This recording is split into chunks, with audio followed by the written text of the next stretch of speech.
உலகம் முன்னேற்றத்தின் உச்சிக்கு சென்று கொண்டிருந்த போது மத்திய கிழக்கில் வெடித்துள்ள இந்த போர் மனித குலத்திற்கு ஒரு கடுமையான எச்சரிக்கை மணி. போர் வென்றவன் யாருமில்லை, இழந்தவன் அனைவரும் என்ற பழமொழி இன்றைய நிலையை முழுமையாக பிரதிபலிக்கிறது. ஒரு உலக குடிமகனாக நாம் சிந்திக்க வேண்டிய தருணம் இது. இன்று உலக எரிசக்தி விநியோக சங்கிலி முற்றிலும் அதிர்ச்சியடைந்துள்ளது.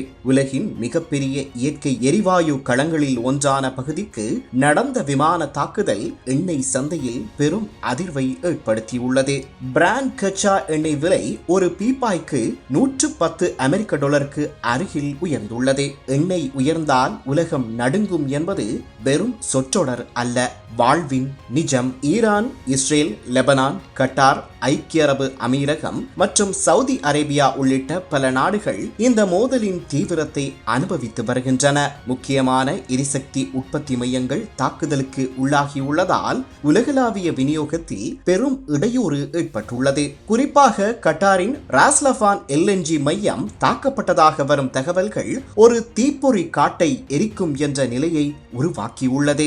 இந்த பதற்றம் உலக சந்தைகளில் நேரடியாக பிரதிபலித்துள்ளது. ஆசிய வர்த்தகத்தின் ஆரம்பத்திலேயே பிராண்ட் கச்சா எண்ணெய் விலை $112 எட்டியது. மேற்கத்திய டெக்சாஸ் இடைநிலை எண்ணெய் விலையும் $98 கடந்தது.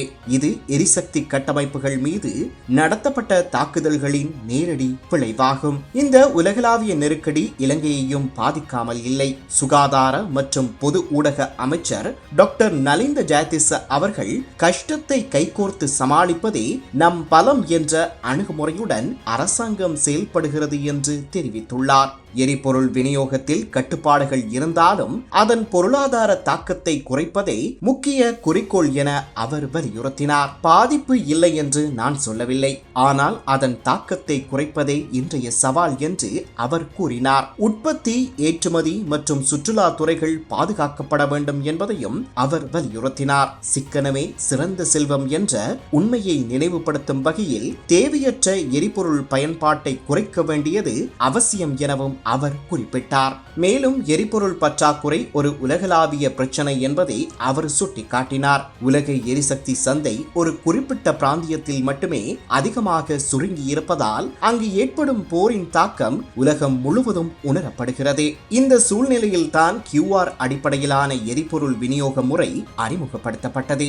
இன்று சேமித்தது நாளை வாழ வைத்திடும் என்ற எண்ணத்துடன் நம் வளங்களை சிக்கனமாக பயன்படுத்துவது காலத்தின் தேவை. இறுதியாக இந்த நெருக்கடி நமக்கு ஒரு பெரிய பாடம் சொல்லுகிறது. அமைதியே வளர்ச்சியின் அடித்தளம். போர் என்பது அழிவின் வழி, அமைதிதான் நல்வாழ்வின் வழி. செப்பம் உடையவர் ஆக்கம் சிதைவின்றி எச்சத்திற்கு ஏமாப்பு உடைத்து. ஒருவர் அறத்தின் வழியில் நின்று நடுநிலைமையுடன் செயல்பட வேண்டும். அவ்வாறு இல்லாமல் தன் பெருமைக்காகவோ அல்லது மற்றவர்களுக்காக ஒரு பக்கம் சாய்ந்து நடந்தால் அது பிற்பாடு அவருக்கு துன்பத்தையே தரும் என்பதாகும்.